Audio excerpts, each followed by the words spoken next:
A continuación, los dejo con Jorge Partidas, CEO de Globofran. Jorge, buenas noches. Gracias, Carlos. Buenas noches a todos. Gusto saludarlos. He visto ya mucha gente en el chat, gente, amigos, algunos clientes, algunas personas que he conversado hace mucho tiempo. Eh, Primero, unas como breves notas sobre la dinámica. La idea es que tengamos una conferencia que no tarde tanto tiempo. Si hay algo que he aprendido a lo largo de muchos años es que mientras más conciso sea, más efectivo soy. Así que voy a tratar de ser muy al grano. Hay mucha información que voy a compartir con ustedes. Nosotros tenemos un equipo interno digamos, de investigación y desarrollo y estamos en esta área constantemente viendo lo que está pasando. Así que les pido que tomen atención porque voy a tratar de ir lo más rápido posible, pero voy a abordar mucha información. La primera parte va a ser un poco de los escenarios y una segunda parte de recomendaciones para que entiendan. Cómo nace este seminario del día de hoy? Eh, Ha pasado en las últimas semanas, yo creo que desde que Trump asumió la presidencia, ha pasado algo interesante que teníamos mucho tiempo que no pasaba. De hecho, pasó con la primera presidencia de Trump. Y es que muchas de las personas con las que trabajamos, clientes, personas que están evaluando procesos, se van hacia dos bandos rápidamente. Unos que quieren ejecutar lo más rápido posible cualquier oportunidad que estén evaluando y otros que entran como una fase de análisis parálisis donde quieren ver qué va a pasar y qué va a pasar.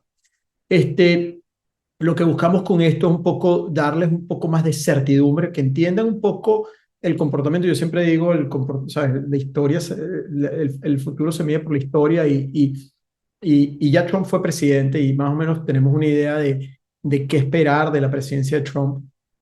Obviamente viene con una experiencia que le está haciendo hacer procesos más acelerados y entiende cómo mejor implementarlos. Entonces, pero al final sigue siendo la misma persona y lo que eso representa. Y lo que voy a tratar de hacer el día de hoy es como llevarlos por los distintos escenarios, porque quiero llevarlos por escenarios para que entiendan qué esperar y qué se puede hacer. ¿Okay? También quiero invitar en este momento a Frank y Jacqueline. Frank y Jacqueline son abogados especialistas migratorios. Hemos trabajado con ellos por o sea, un buen tiempo, por lo cual son también de la casa, por decirlo así. Bienvenido, Frank, buenas noches. Y Jacqueline, creo que estás también por ahí. Ok, bienvenida. Gracias por acompañarnos esta noche. ¿Cómo están? Bien, Gracias. Buenas noches. gracias Jorge por invitarnos a este webinar tan importante para nuestros amigos latinoamericanos.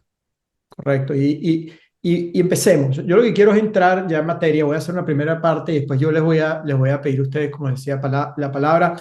Importante, se me pasó esto. Tienen y aprovechen. O sea, yo siempre digo esto y siempre lo digo en todos los seminarios. Posiblemente no vamos a poder responder todas las dudas, pero aprovechen y escriban las dudas. Tienen en el panel un lugar donde pueden escribir sus dudas y va a haber parte del equipo que va a estar respondiendo sus dudas de forma tal de que si no logro yo abordar esas dudas, digamos, en la última sección que va a ser de preguntas y respuestas, que suele ser muy interesante, por lo menos durante el transcurso de la presentación, van a haber personas que van a responder preguntas específicas que se puedan ir llevando a cabo. Y si no se pueden responder esas preguntas, yo voy a tratar de abordarlas al final. Ok, iniciemos. Lo primero, yo les diría que lo primero, empecemos por lo que pasó, ¿ok?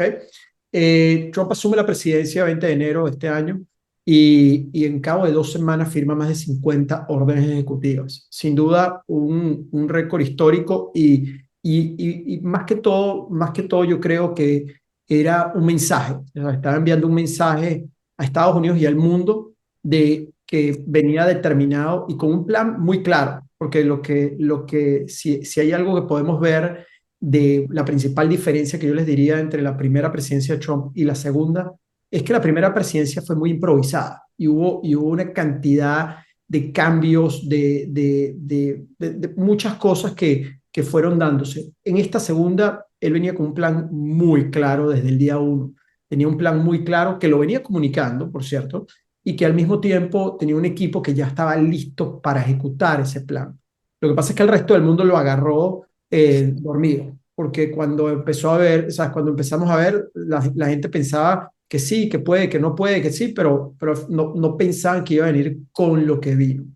Este, eso obviamente ha traído una cantidad de, o sea, se está buscando, vamos a llamarlo un nuevo orden mundial, y ha traído una cantidad de consecuencias y secuelas de lo que viene dándose a raíz de eso. No voy a entrar en todas porque, o sea, son demasiadas, pero lo que quiero, voy a enfocarme más que todo en la parte económica y migratoria, porque creo que es donde nosotros como Globofran nos especializamos, que son inversiones migratorias, y quiero abordar un poco esos dos puntos para que puedan verlo y puedan entender hacia dónde vamos con eso. Este, Empecemos digamos, lo primero que se empieza a hablar, lo que se empieza a hablar, y las dos están mezcladas, por cierto, pero lo primero que se empieza a sonar mucho es una guerra comercial donde el principal bastión de Trump es el uso de tarifas como una herramienta para impulsar la economía local y también para negociar con otros países sobre eso. Esa es una de las cosas que sale con una de sus órdenes ejecutivas y dice que el 3 de febrero México y Canadá van a tener un impacto en tarifas y eventualmente después China y eventualmente Europa. Este, y aquí es lo que quiero que empecemos a entender qué pasa. Cuando se genera digamos, llamemos una guerra comercial, por llamarlo así, porque yo creo que no estamos en ese término, pero cuando se da una guerra comercial, digamos que los dos países se perjudican, los dos países que están en una guerra comercial se perjudican. Ahora bien, y esto es normal, o sea, esto es economía. El país que más se perjudica es el país más débil de los dos. Entonces, tenemos que pensar que en el contexto mundial, Estados Unidos, si tiene una guerra comercial con cualquier país, va a salir ganando. Porque incluso con China, con México, con Canadá, con Colombia, con Europa, va a salir ganando. No quiere decir que no se va a perjudicar y en el corto plazo va a tener consecuencias, pero va a salir ganando. Y eso lo vemos y hay señales que empiezan a darse. Apenas se anuncia eso, lo que vemos es que empezamos a ver también cómo empieza a impactarse el peso. El peso, de hecho, se disparó en el día del anuncio cuando empieza a darse todo el tema de la guerra comercial. Y obviamente eso empieza a tener una repercusión, por ejemplo, vamos a hablar de México en este caso específico, empieza a tener una repercusión en el peso mexicano y lo que eso iba a significar a nivel de eso. Pero como les decía, también la economía local se va a afectar. O sea, el Dow Jones cae el 3 de febrero cuando sale eso, 600 puntos. Y eso empieza a tener, y no solamente el Dow, también vemos el S&P, estoy hablando de índices de la Bolsa de Valores en Estados Unidos, como ese mismo día tiene una caída importante de eso, porque al final del día Wall Street, el tema de la volatilidad no es un tema que lo agarra con entusiasmo. Entonces, los indicadores económicos en la bolsa empiezan a sufrir, pero también veamos que otros factores empiezan a darse. Por ejemplo, los futuros de madera con Canadá. Canadá es uno de los principales proveedores de madera para Estados Unidos y es uno de los principales insumos para el tema de la construcción. Entonces vemos cómo cómo los futuros de madera también se disparan y eso empieza a tener impacto. Entonces, como les estoy diciendo, podemos ver indicadores que empiezan a salir por varios lados y lo que eso empieza a implicar. Sobre esas líneas, nosotros lo que hicimos fue crear como ciertos escenarios económicos que es parte de lo que vamos a compartir. Y yo diría que hay tres escenarios económicos que podemos estar viendo. Un escenario económico donde se hace una guerra comercial completa con México, con Canadá, con Europa y con China. Otro escenario en el que se utilizan tarifas específicas para ciertos rubros y para ciertos países. Entonces, donde vamos a ver un impacto, pero más medido, yo diría que más quirúrgico, ¿no? Y un tercer escenario donde simplemente las tarifas es una herramienta de negociación que nunca se llegue a implementar. Entonces, yo diría que en esos tres escenarios nos podemos ir navegando. Después yo les diré cuál es el que yo considero principal, pero lo primero que vamos a hacer es cuáles son las posibles consecuencias de estos escenarios y eventualmente, como les dije más adelante, cómo nos preparamos hacia esos escenarios. Veamos un primer escenario y qué es lo que podemos ver en el 2025 y en el 2026, si se da una guerra comercial completa entre Estados Unidos y el resto de los países. Lo primero que vamos a ver es cómo empieza a impactarse las otras economías. Aquí doy un ejemplo porque lo mismo estamos viendo que pasa incluso para Colombia, para Argentina a menor medida, porque Argentina viene de un déficit económico muy fuerte y no va a ser tanto así, pero veamos principalmente en México como un partner comercial de Estados Unidos. México ya bajó el pronóstico de crecimiento, estaba en 1.4, ahora lo bajó a 0.6 el crecimiento para el 2025. Entonces estamos viendo que empieza a tener un impacto de eso. Y una guerra comercial haría que nosotros vemos que puede aumentar el tipo de cambio, hacer una variación del tipo de cambio de más del 30%. O sea, podríamos estar viendo más de 25 pesos por dólar a nivel de cambio, del tipo de cambio que se estaría dando con Estados Unidos. Esto también va a tener un impacto en Estados Unidos en el corto plazo, porque estaríamos hablando de un efecto inflacionario. Al final del día, las tarifas pueden originar en el corto plazo un efecto inflacionario. Estaríamos viendo una inflación sobre 3% y dentro de toda la economía va a seguir creciendo, como les dije. No se va a ver tan impactada como puede ser las economías mexicanas o colombianas, por decirlo así, pero se va a ver impactada. Pero vamos a seguir viendo un crecimiento en los Estados Unidos, de eso lo que conlleva. Y lo segundo, y ya hacia el 2026, los países van a estar similares. O sea, cuando pongo México, quiero que, o sea, pensemos en Latinoamérica dentro de ese conglomerado que está ahí, pero vamos a ver un similar, un crecimiento, un leve crecimiento de la economía, pero en Estados Unidos vamos a empezar a ver un crecimiento más importante de la economía a partir del 2026. ¿Y por qué vamos a ver un crecimiento en Estados Unidos más importante? Porque va a haber un nuevo ordenamiento. ¿Qué es lo que pasa? Estados Unidos es la economía más importante del mundo.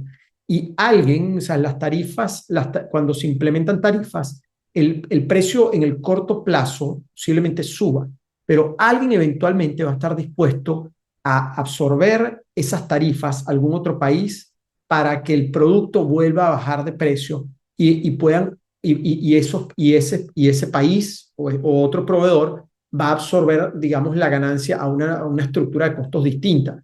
Y la economía en Estados Unidos se va a beneficiar de eso. Entonces, en el 2026 vamos a empezar a ver un crecimiento económico mucho más agresivo en Estados Unidos, y digamos que va a ser una especie de trade-off, ¿sabes? Países van a perder, pero Estados Unidos va a ganar. Y quiero que piensen como piensa Trump. O sea, Trump está pensando en cómo la economía americana se va a beneficiar. Entonces está creando un shock de corto plazo para empezar a tener un crecimiento importante eventualmente. El segundo escenario es un escenario donde hay unas tarifas específicas para ciertos rubros y países. Este es el escenario que yo creo más viable. De los tres escenarios, este es el que yo creo que va a pasar. Y aquí va a haber una posible variación en el tipo de cambio entre el 10 y 30% digamos, en el peso mexicano, colombiano, de lo que estamos viendo. Y seguimos con un crecimiento de la economía de menos del 1%. Estados Unidos, volvemos a lo mismo, va a tener una inflación alrededor del 3%. En el primer escenario es una inflación sobre el 3%. En este caso estaríamos hablando de una inflación sobre el 3%, no mucho más que eso. Y un crecimiento de la economía más o menos del 2%. Como pueden ver, o sea, lo que se está previendo es que con todos estos cambios económicos, todos los países del mundo van a tener una desaceleración. Y eventualmente es lo que yo decía, en el 2026 vemos otro crecimiento en Estados Unidos, un crecimiento más importante en Estados Unidos. Y el tercer escenario es un escenario donde las tarifas son una herramienta de negociación que no se implementa. Yo ahí no creo, o sea, ahí particularmente me he puesto a estudiar un poco y estoy viendo parte del gabinete, están muy claros que el tema de las tarifas va a ser utilizado, va a ser implementado. Pero también sabemos que Trump es un negociador. Así como hizo ya una extensión, por ejemplo, en las tarifas con México, está buscando negociar puntos adicionales, pero eventualmente va a haber algo de eso en ese aspecto. Dicho eso, lo que nosotros estamos viendo es que o sea, yo veo una posible variación del tipo de cambio en el 10%. Si eso no pasara, y un crecimiento de la economía. Yo sí creo que la economía mexicana, aquí, perdón, aquí hago un ajuste, yo sí creo que sería un crecimiento de más del 1,5% en la economía mexicana. Y la inflación alrededor del 3% o menos, en este caso en Estados Unidos, y un crecimiento de la economía. Y volvemos a lo mismo, se mantiene un crecimiento importante en el 2026. Repito, yo no creo que este sea el escenario, porque ya de hecho se pusieron tarifas al aluminio, al hierro, ya se empezaron a implementar tarifas. Pero lo que es interesante es que vemos igual cómo Estados Unidos sigue siendo el mercado. Al final del día, por el Producto Interno Bruto por cápita, Estados Unidos es uno de los principales en el mundo y vemos en la columna derecha el crecimiento económico que ha tenido, estamos hablando sobre el 6% anual que ha tenido la economía americana después de COVID. Entonces, estamos teniendo un impacto interesante, o sea, sigue siendo el mercado para participar. Sin duda, sigue siendo lo que nos dice esto. Una de las cosas que yo les digo, y después veremos, es Estados Unidos sigue siendo la economía. ¿Y por qué? Porque voy a decir, si yo estoy, y yo conversando con cientos de inversionistas que mensualmente, yo les digo, o sea, les voy a poner los escenarios generales donde, más allá de los negocios que están haciendo en sus países, en qué diversifican, o sea, cuáles son las opciones de diversificación que generalmente tienen. Voy a hablar en un caso dejarlo en moneda local, en otro caso es invertirlo en la bolsa en Estados Unidos, otro caso es dejarlo en bancos en Estados Unidos o invertirlo en bonos del tesoro en Estados Unidos. Si estamos pensando digamos, vamos a poner en este ejemplo, dejarlo en moneda local, vamos a poner en pesos mexicanos, ¿qué es lo que hace el que tiene de repente pesos mexicanos? Invierte en CETES, ¿ok? En un instrumento financiero del gobierno para que haya incentivos, y los CETES están dando más o menos el 10%. Y esto lo puedo llevar a cualquier país de Latinoamérica. Ahora bien, lo que yo les decía, si hay una devaluación del tipo de cambio de más o menos el 10%, cualquier ganancia que tengas en CETES desaparece. Es decir, ¿sabes? El tipo de cambio ahorita está casi en 21, en el caso de México. Sube a 23 y ya cualquier ganancia que pudiste pensar de los CETES desapareció. Entonces, el escenario que tienes que pensar es, ¿el tipo de cambio va a subir a 23? Es muy probable. A mí, si yo tendría que apostar, apostaría que sí. Y cuidado y más. Entonces, dejar las inversiones en CETES no es necesariamente la mejor opción. A nivel de la bolsa, igual nos mantenemos con una variación, una volatilidad que va a estar durante el año. ¿Sabes? No vemos que va a haber, o sea, no hay ningún escenario que hable sobre una recesión, una depresión, o sea, nada de eso está en puerta, pero va a haber mucha volatilidad. Porque el mercado, al final del día, el mercado de valores lo que busca es estabilidad en el mensaje, en todo. Y hay un shock en el sistema en este momento, por lo cual yo creo que va a haber este año mucha fluctuación a nivel de la bolsa. No sería el mejor lugar para mí para estar. A nivel de dejarlo en un banco, si lo vemos en certificados de depósito, los certificados de depósito un año están más o menos 4,40. Bueno, lo que yo les decía a nivel de los niveles de inflación en Estados Unidos, si estás hablando de 3, y si de 3%, que es lo que estimo que va a estar más o menos, bueno, estás manteniendo tu dinero al 1%, con un retorno del 1%, 1 y pico%, por lo cual tampoco creo que es el mejor escenario para dejarlo. Y de forma similar, los bonos del tesoro, ¿sabes? Lo dejo en bonos del tesoro y al final estás dejando sobre el 1%. Entonces, yo después voy a decirles cuáles son las opciones y cuáles mecanismos, pero es importante que entiendan los distintos escenarios que se están viendo en este momento y posiblemente cuáles son los que vamos a tener con mayor impacto. Y repito, para mí los de mayor impacto no va a ser una guerra comercial total, va a ser selectiva, van a haber ciertos rubros que van a estar, vamos a tener una economía que se va a reordenar y que va a agarrar mucha fuerza, porque no tengan duda, la economía norteamericana este año se va a empezar a establecer para tener mucha fuerza y después verán un poco las recomendaciones que vienen. Entonces, lo importante es que tengan las herramientas para que sepan tomar cuáles decisiones hacer. Me voy a mover ahora hacia el escenario de migración. Y aquí es donde también quiero que Frank y Jacqueline me acompañen en esto. Yo coloco unos escenarios y les invito a que ustedes también, si consideran que hay otros, puedan también participar dentro de eso. Pero así como les puse 3 escenarios en lo que nosotros vemos a nivel económico, Voy a poner tres escenarios en lo que también veo a nivel de migración. Los escenarios que veo es un escenario en el cual, un escenario uno donde hay deportaciones masivas y acceso muy limitado a visas. ¿Okay? Ese es el primer escenario. El segundo escenario es un escenario donde hay deportaciones selectivas y uso de visas selectivo. ¿Okay? Y después hablaré un poco más de eso. Y un tercer escenario donde las deportaciones es simplemente una herramienta de negociación que no se implementa. Entonces, empecemos con el primero y voy a hablar un escenario donde estamos hablando de deportaciones masivas, donde se hablaba, el gobierno hablaba de más de 1 millón de personas o 10 millones de personas. Tenía unos números impresionantes de lo que se estaba esperando.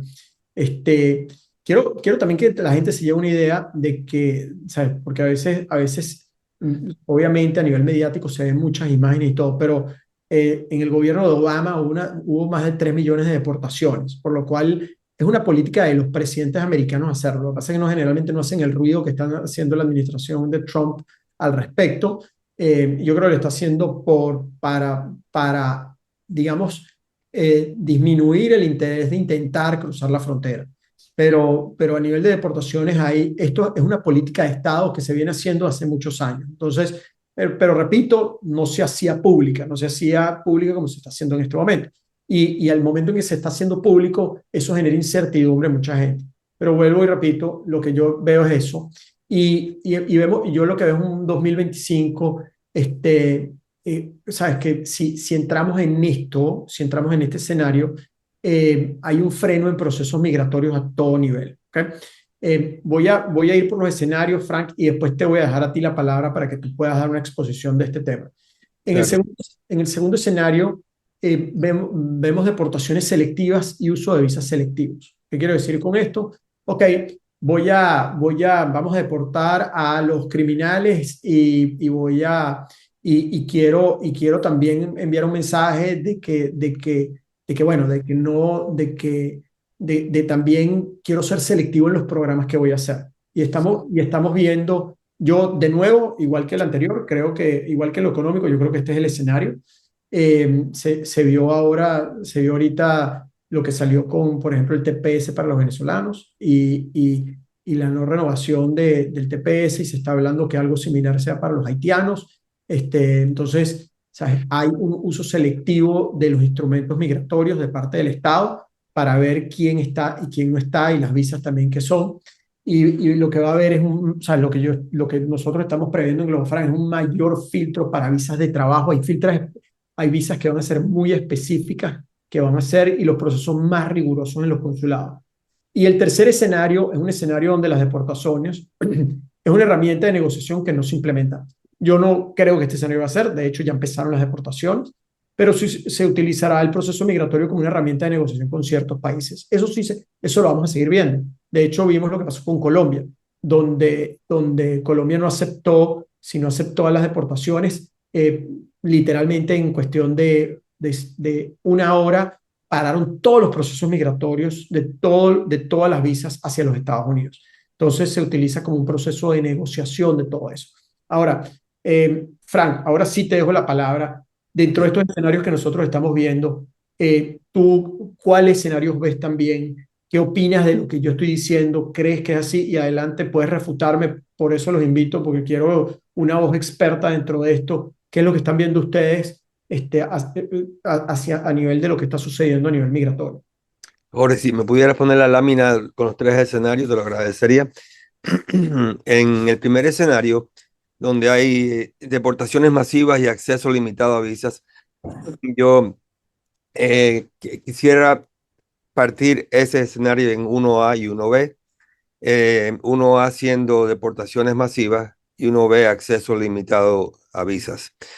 En el escenario 1A de deportaciones masivas, en las primeras 2 semanas de la presidencia de Trump, se estima que se han deportado 5.700 personas.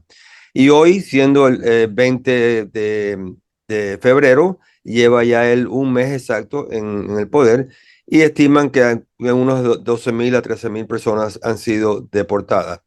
No es una deportación masiva, ¿ok?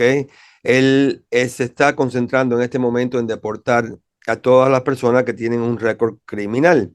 Y obviamente las personas que tienen un récord criminal son difíciles de encontrar porque esas personas ya están avisadas de que van por ello y se están escondiendo, por lo cual esa deportación masiva no es tan masiva como él quiso decir en su campaña política. Sin embargo, yo creo que sí, que él no solamente va a tener grandes deportaciones, sino que la va a hacer muy pública. Como tú decías, Jorge, Obama fue uno de los presidentes o el presidente que en tiempos modernos que más personas deportó y lo hizo muy callado. Primero que nada, porque eso es algo que políticamente le puede afectar al Partido Demócrata. Y obviamente tampoco querían dar a entender de que se estaban deportando las personas para poder sorprenderlas y deportarlas. Ahora bien, uno ve el acceso limitado a visas. Eso lo vimos con este problema con Colombia, donde inmediatamente se cerró el consulado y todas las citas que habían para visas de inversionistas, de visas de inmigrantes, no inmigrantes, se cancelaron, pero inmediatamente. O sea que ese tipo de limitado a visas sí pudiera suceder.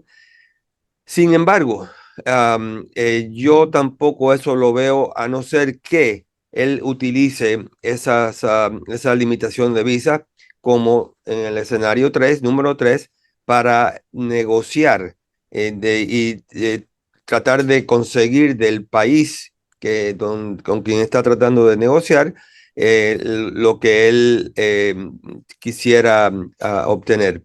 Entonces, no creo que el escenario número uno, aparte de las deportaciones masivas de criminales, vaya a ser una realidad.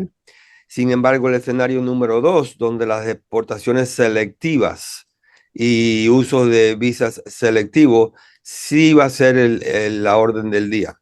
¿Ok?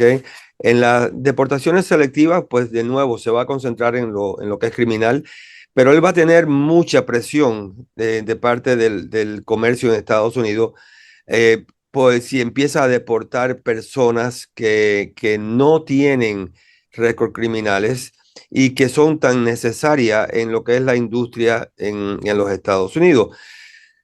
Ningún norteamericano va a querer hacer el trabajo que hacen muchos de los latinos indocumentados, recoger fresas, naranjas, limones, poner techos, trabajar en Burger King, en McDonald's, y eso es una necesidad que tiene el comercio de Estados Unidos porque normalmente le pagan un honorario o salario más bajo, y que en Estados Unidos no se consiguen, los norteamericanos no quieren hacer esos trabajos. Yo, por ejemplo, ayer en mi casa estaban haciendo un trabajo, le contraté a un americano, sin embargo, él me mandó dos mexicanos a hacer el trabajo. ¿Ok? Y eso es lo que vemos aquí todos los días, cuando es el trabajo manual, un trabajo duro, que hace falta que lo haga una persona que viene a este país a trabajar de esa manera. Si él empieza a deportar a ese tipo de personas, va a haber un caos porque un tomate va a valer $25, un aguacate va a valer 30, porque va a haber escasez y no vamos a poder crecer como tú acabas de indicar que el país va a crecer.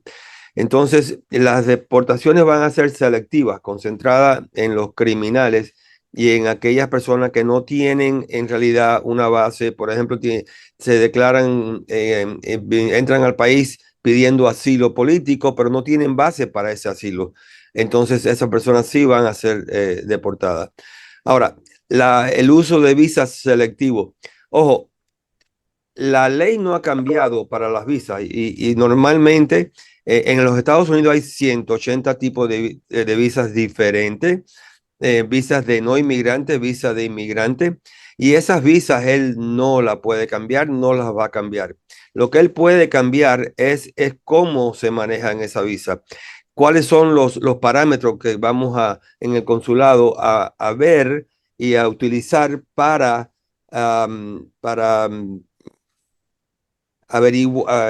investigar a esa persona que va a entrar al país. Y como vimos en la primera presidencia de Trump, en los primeros 6 meses a un año, los consulados se pusieron muy fuertes y empezaron a negar visas donde no tenían que haber sido negadas porque las instrucciones eran de que tenían que apretar y no dar tantas visas. Sin embargo, en las visas que nosotros manejamos, Jorge, en tu compañía y nosotros en nuestra firma de abogados, que son las visas de inversionista, visas de negocio, eh, visas de ejecutivos o de personas profesionales, esas visas no creo que van a ser afectadas porque si algo tiene Trump y algo quiere hacer es atraer capital y atraer no solamente capital monetario, sino humano también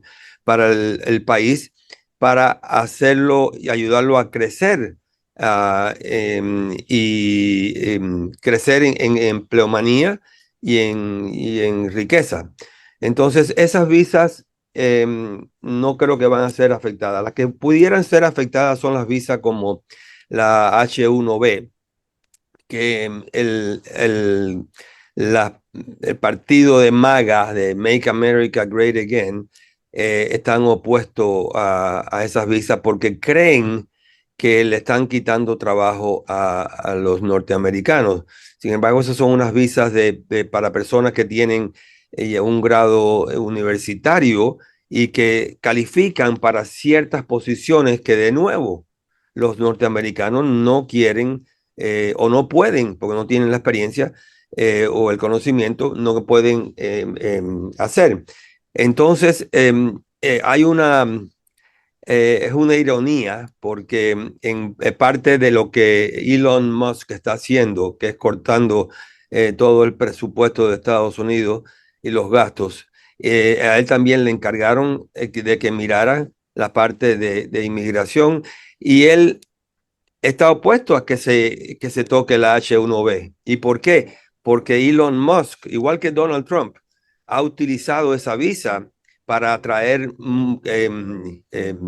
personas que han utilizado y que han ayudado a sus compañías, Tesla, SpaceX, a crecer. Y Trump en sus compañías, en sus edificios, sus clubes sociales, etcétera, también ha utilizado esa visa. O sea que lo que lo que va a ser impactado en inmigración van a ser las personas indocumentadas, los asilos políticos, ciertas visas de empleo. Pudiera ser que, por ejemplo, la certificación laboral también pueda ser impactada y la visa EB2 National Interest Waiver pudiera ser impactada. Pero lo que es visas de inversionistas, visas de negocios, de ejecutivos, de personas con habilidades extraordinarias, no creo que va a ser impactada. Entonces, tenemos que esperar un poco para ver que todo como dicen en Estados Unidos, que dust settle, o sea, que el polvo ya se calme, a ver que en realidad, mucho de esto, que lo que está haciendo él es cumpliendo las promesas que él hizo en su campaña electiva. Así que vamos a ver, una vez que ya pasen 3, 4, 5 meses, a ver cómo quedamos, pero mientras tanto, yo no le veo en nuestro campo ningún cambio importante de por sí. Perfecto, gracias, Frank. Lo que voy a hacer ahora es entrar un poco en en el tema de recomendaciones. ¿Sabes? ¿Cuáles son las recomendaciones dados estos distintos escenarios económicos y migratorios en el 2025, de los cuales pensamos que es la vía de acción para que puedan participar? De nuevo, tiene un panel de preguntas, pueden ir haciendo preguntas si lo desean y sobre esas preguntas con gusto, ya que Jackie y Frank pueden ir respondiendo también sobre esas líneas.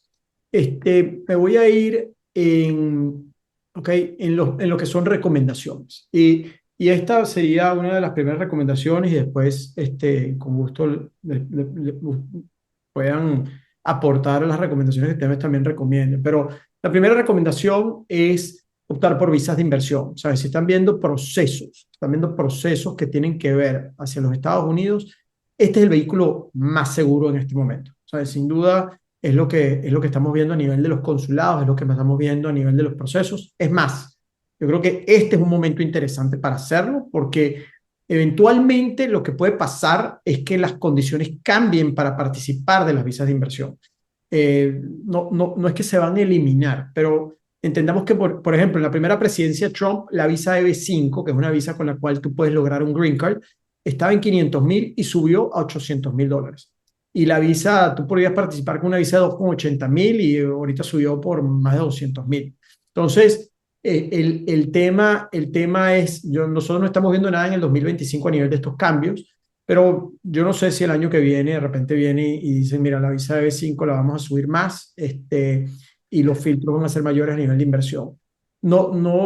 Y les diría que es más por ese ángulo, no tanto porque se van a parar las visas, todo lo contrario. Ahí, como decía Frank, Trump ha utilizado la visa B5 como un vehículo.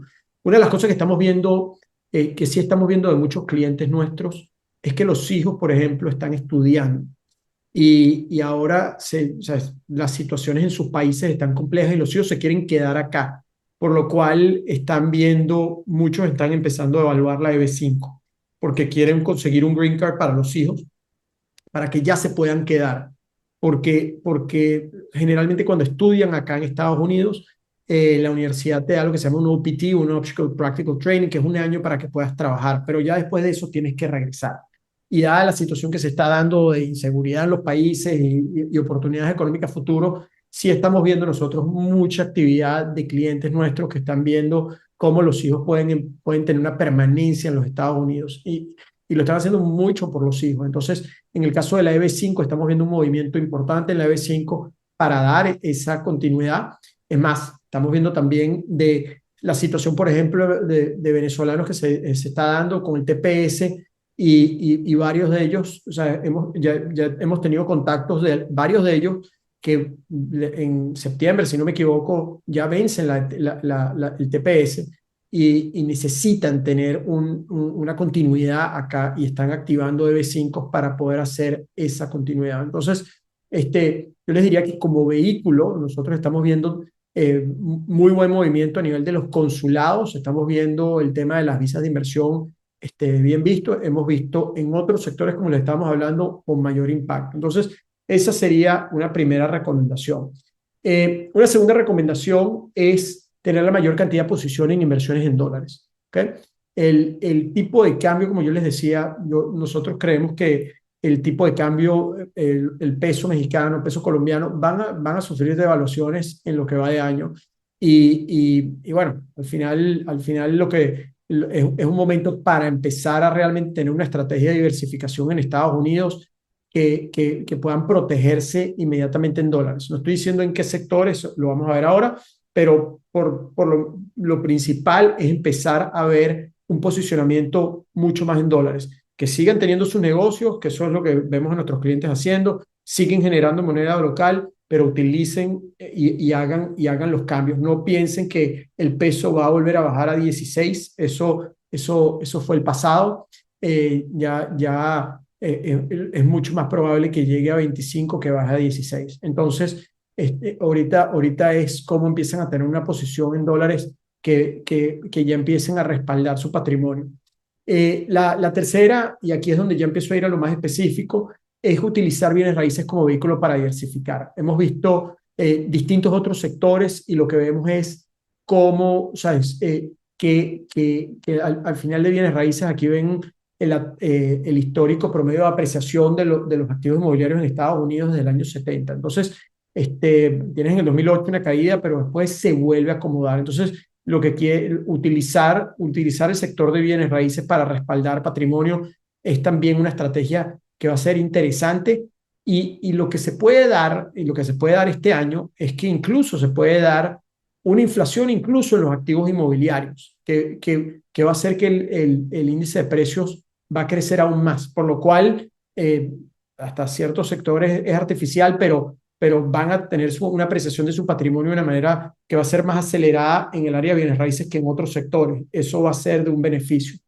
Y yo buscaría que, adicional a que ahí los voy llevando, tenerlo en dólares, tenerlo en bienes raíces y también buscar mecanismos para generar flujo de caja en dólares usando bienes raíces. Porque al final eso, digamos que yo diría que ese es el objetivo donde van a poder no solamente tener respaldado su patrimonio en activos inmobiliarios, pero que también les genere flujo de caja sobre eso.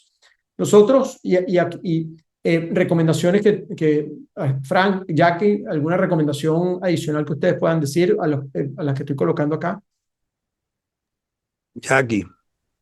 No, yo coincido contigo que las personas que quieran venir y proteger su patrimonio, esta es una buena opción, tener en cuenta las visas de inversión, siempre han sido bien vistas y bueno, y se invierten en bienes raíces, ya hemos probado estas inversiones que funcionan para las visas E2 y también, por supuesto, para las visas EB5. Entonces coincido con las recomendaciones que estás dando. Es muy importante, Jorge, lo que tú estás diciendo, porque muchas personas que tienen a los hijos estudiando acá y entran en el OPT, normalmente esos muchachos pues van a trabajar a una compañía y si esa compañía les gusta la manera que el muchacho trabaja, pues lo pueden pedir a través de una certificación laboral, pero puede hacer que en este régimen, en presidencia de Trump, las certificaciones laborales las empiecen a restringir. Y por eso que una EB5 sería ideal. Y también con la E2. La E2 es el Rolls Royce de las visas, porque, por ejemplo, para México son 4 años de visa, para Colombia, Argentina son 5 años. Y la persona puede venir a invertir en uno de estos proyectos de bienes raíces y pasar los 4 o 5 años de la presidencia de Trump para ver cómo las cosas van. Y después pueden brincar a una EB5 o simplemente quedarse con la E2. Sí, perfecto. Y sobre eso me tomo, y ahorita voy a tomar algunas de las preguntas de nuevo. Ahí tienen un panel de preguntas donde pueden escribirlas y pueden hacerlo. Pero sobre eso les diría que o sea, lo que nosotros hemos hecho es crear dos soluciones para estos escenarios. O sea, nosotros hacemos varias cosas en Globofran, pero yo creo que tenemos dos soluciones muy específicas que hemos desarrollado para estos escenarios que estamos haciendo para el 2025 y para hacerlo de inmediato. ¿Y por qué lo digo también? Porque es un punto importante. Así como hemos hablado de la visa E2 como una visa de inversión que es importante, recuerden que también la visa E2 es una visa que es un tratado que tiene el Congreso de Estados Unidos con el Congreso de ciertos países. No todos los países aplican. De hecho, yo vivo en Estados Unidos hace más de 20 años, soy venezolano. Los venezolanos no aplican a la visa E2, pero los mexicanos sí, los colombianos sí, los argentinos sí. Si tienes pasaporte español o italiano también puedes aplicar. Entonces, son solamente ciertas nacionalidades que tienes la ventaja de poder aplicar a estas visas, por lo cual es un tratado que está activo y que mientras esté activo aprovechenlo, porque tú no sabes cuándo lo podría desactivar el país. Eso pasó con Bolivia, con Evo Morales. Correa también eliminó el tratado en Ecuador de la E2. Entonces, es algo que está disponible en este momento y no necesariamente pueden pensar que va a estar disponible por siempre. Entonces, yo siempre le digo a nuestros clientes que están ya viendo, muévanse rápido con esto porque estos son los momentos para hacerlo. Y en base a eso, les decía, nosotros montamos dos soluciones que traigo hoy específicamente que tienen que ver con un poco la presentación. Lo primero es Plan B USA y el segundo es Plan B USA Elite. Y están diseñados para cumplir con ciertas de las cosas que hemos conversado el día de hoy. En el primer caso es una inversión de más o menos unos $250,000 con el objetivo de tener un plan B en los Estados Unidos, donde puedes lograr la visa 2 y el activo es desarrollando viviendas unifamiliares. Nosotros tenemos toda una infraestructura donde nuestros clientes pueden ser dueños de viviendas unifamiliares en Florida y eso les permite optar por la visa 2 porque el activo tiene que calificar para poder ser parte de la visa 2. ¿Sabes? No es que cualquier activo califica. Nosotros hemos logrado trabajar con abogados como con Frank y Jackie y poder crear que este proyecto de inversión pueda calificar a la visa 2. Y eso es algo que lo hemos hecho nosotros a lo largo de 12 años. Hemos sacado más de 1,000 visas de 2 y esto es algo que hemos perfeccionado en el tiempo. Entonces, y buscamos que sea también un instrumento que dé un retorno sobre inversión, que dé una utilidad y que eso pueda hacer. Y es muy sencillo los pasos para hacerlo. Básicamente lo que hacemos es que tenemos un contacto inicial, entendemos el objetivo, entendemos el objetivo de lo que está buscando la familia o la persona. Y luego lo que hacemos es que todas las personas que lo hacen tienen que hacer un proceso de evaluación donde queremos que evalúen muy bien el proyecto, que tengan sesiones con los abogados para que entiendan su caso específico familiar y luego que lo tengan súper claro, ya puedan ellos mover, o sea, se puedan ya mover con la inversión y con la petición de la visa. Entonces, ese es el caso de Plan B USA. Ese es uno de los productos.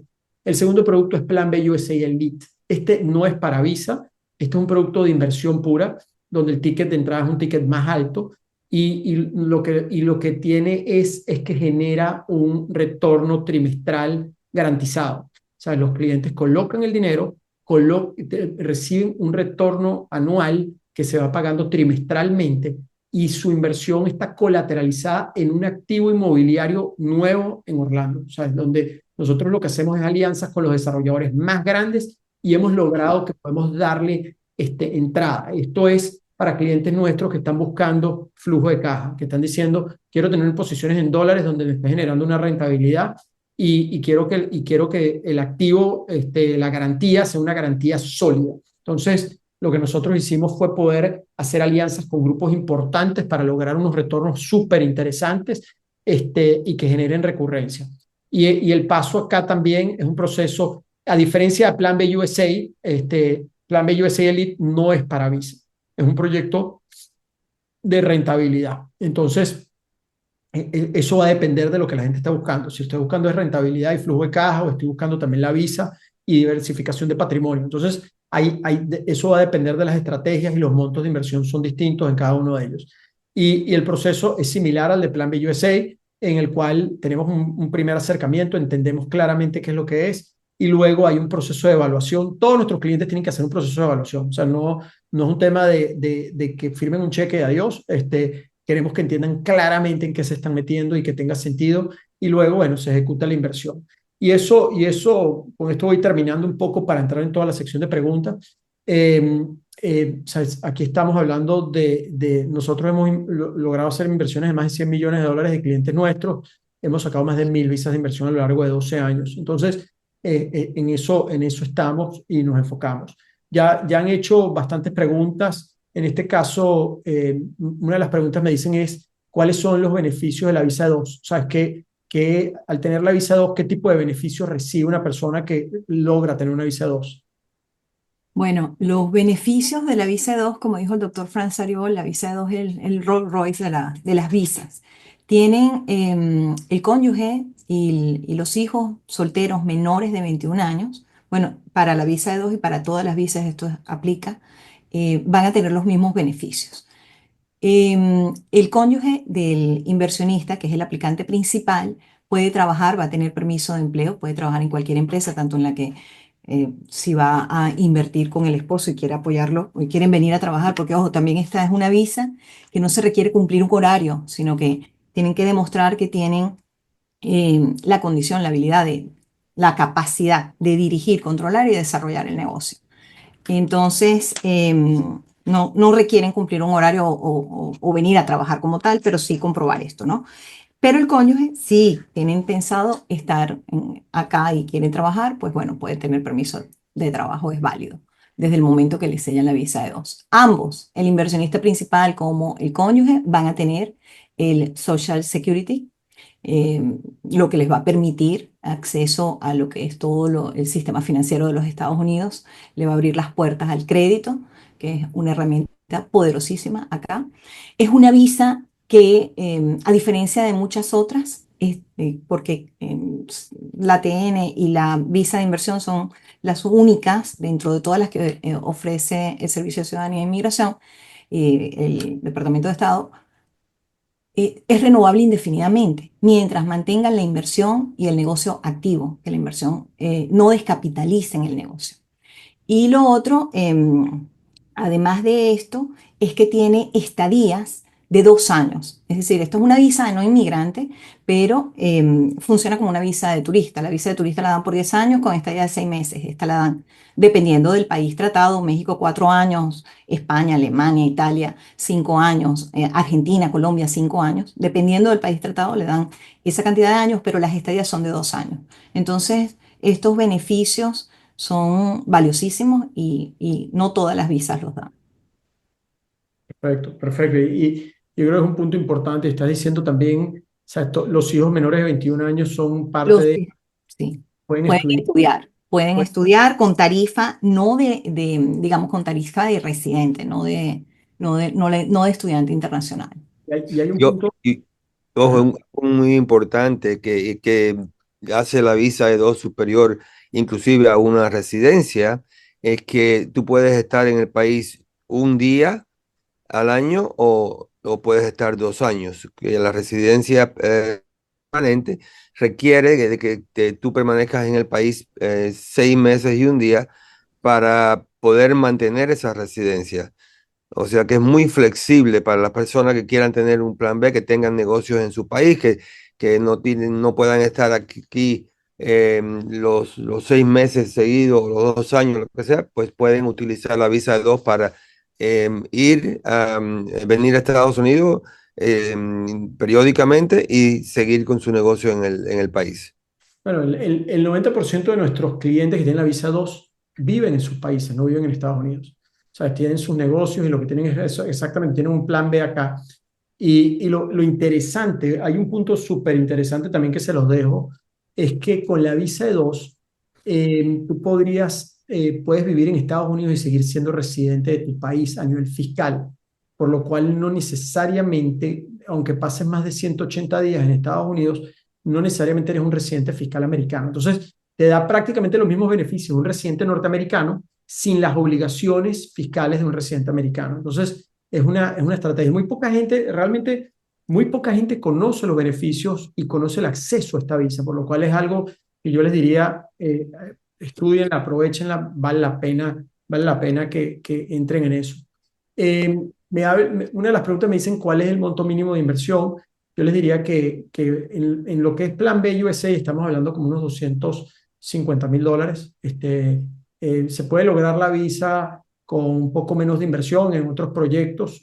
Sería cuestión de entenderlos y con gusto hay cosas que se pueden hacer. Pero sí vemos que a nivel de los consulados esos montos están siendo los montos más o menos que están caminando y que están teniendo impacto, ¿no? Eh, me hablan también, otra pregunta que nos hacen, si se puede sacar la visa de dos y con esa misma poder hacer otros negocios allá en Estados Unidos. Sí, claro que sí. Y generalmente, Frank, si puedes explicar tú la estrategia que generalmente hacen ustedes para cuando se estructuran estos negocios a nivel legal. Claro, una de las cosas que nosotros desde un principio siempre hemos hecho es que normalmente la visa E2 se requiere de que haya una compañía donde el negocio va a crecer dentro de esa compañía. Pero nosotros lo que hacemos es que creamos una compañía holding arriba, donde debajo de esa holding le colgamos otras subsidiarias que son las que van a correr los negocios. Poniendo que ustedes llegan a Estados Unidos y sacan la visa de dos con Globo Plan B, ¿ok? Y después de estar aquí un año, quieren abrir una lavandería, por ejemplo. Entonces le colgamos esa compañía de lavandería a la holding. ¿Por qué? Porque si en un futuro a ustedes le va muy bien con la lavandería y ya quiere dejar de participar en fabricar casas, etcétera, pues su visa sigue vigente. Y entonces, porque la visa es a través de la holding, no de la compañía que opera. ¿Ok? O sea que mucha gente, por ejemplo, muchas personas, yo tengo clientes que quieren venir a poner una franquicia, un Globo Plan B, pero ellos son constructores o son arquitectos en sus países y quieren abrir un negocio aparte para poder dar servicios de dibujante o de asesoría. Pues eso lo pueden hacer a través de una compañía que se le cuelga a la holding. O sea que es muy flexible de la manera que lo estructuramos nosotros. Hacen una pregunta de, ¿se puede iniciar con una visa 2 y después hacer una visa B5? Claro, la visa E2 es de nuevo una visa de no inmigrante. Es que es más, si tienen muchas veces hacemos eso, porque la visa EB5 tiene una demora bastante larga para que la aprueben. Y lo que hacemos entonces es un híbrido. Empezamos con una E2 para que la persona pueda estar en el país en su compañía trabajando, esperando a que le aprueben la EB5. Y una vez que se la aprueba, entonces hacemos un ajuste de estatus de E2 a residencia permanente.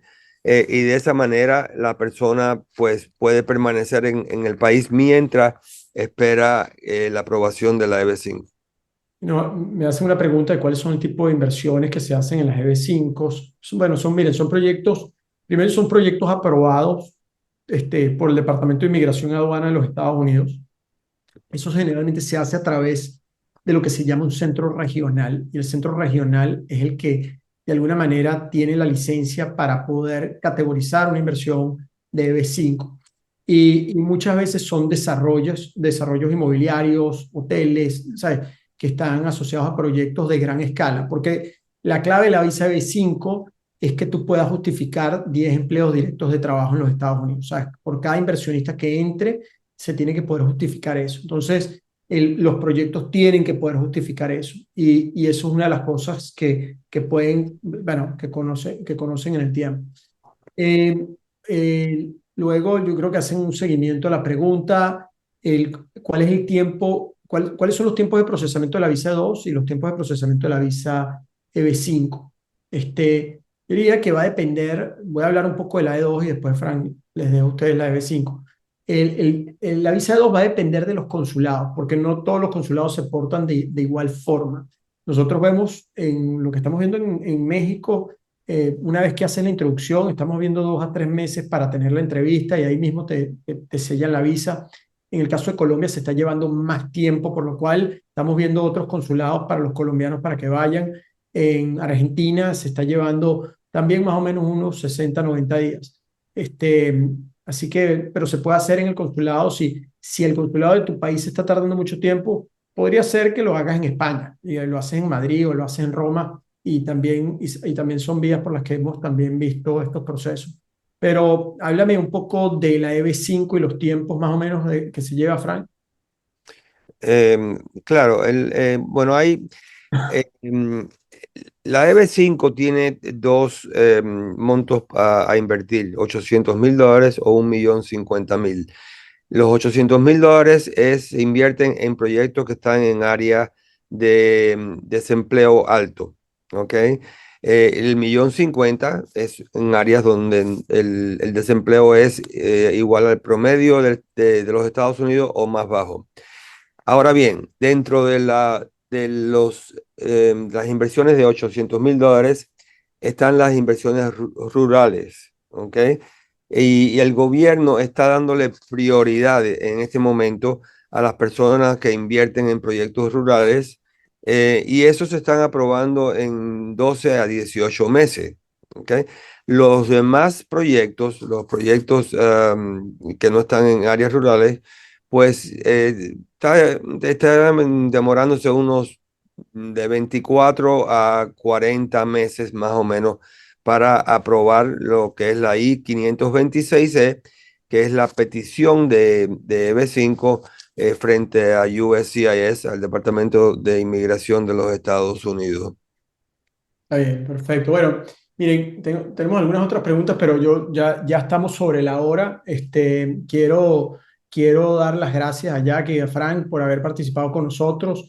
Nos pueden contactar, ahí tienen el número de WhatsApp nuestro y tienen el correo electrónico. Con mucho gusto podemos ir a atender ya casos más particulares. Me han hecho muchas preguntas de casos particulares, por lo cuales yo les diría, escríbanos directo ahí para que veamos esos casos. Y bueno, muchas gracias a todos por su tiempo. Gracias, Frank. Gracias, Jacqueline.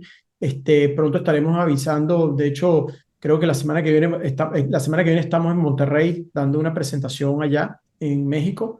Y bueno, así que si estás por Monterrey, será un gusto conocernos por allá.